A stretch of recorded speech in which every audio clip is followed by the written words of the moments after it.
As we move closer to the state election on March the 28th, it's important that we look at the achievements of the Christian Democratic Party.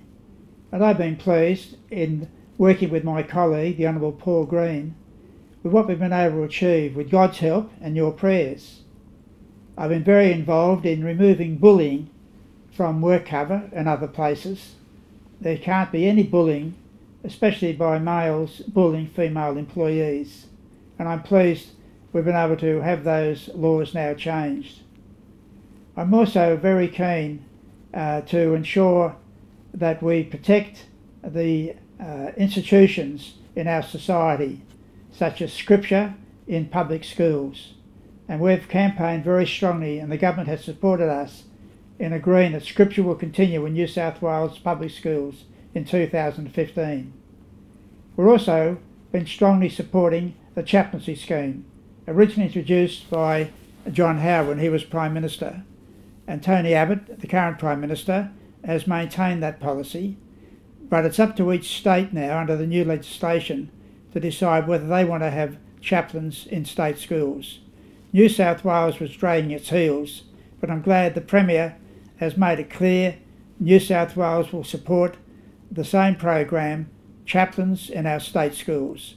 They provide a wonderful service to the boys and girls in our schools who need that help, need that spiritual guidance and advice as well.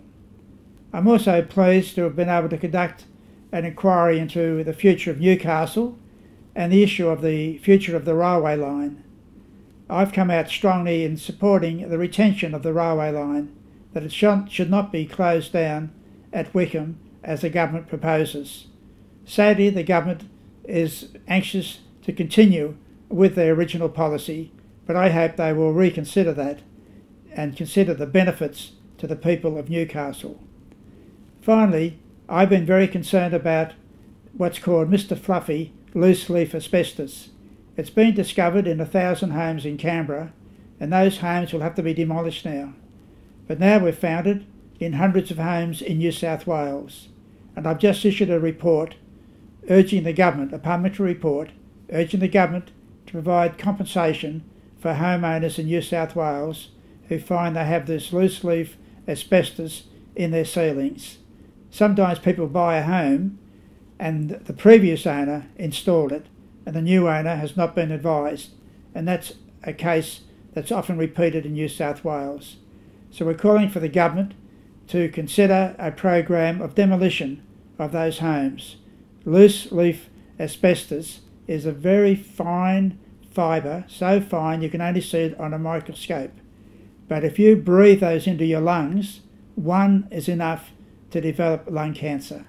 So in interest of the public health, the government of New South Wales will need to provide a program of demolition of those homes, and then of course compensation where the families can rebuild on the same land again. So I'm very proud of our achievements, and also our Brave Hearts program, putting kits into all our state schools. So please continue to pray and support the achievements of the Christian Democratic Party. God bless you.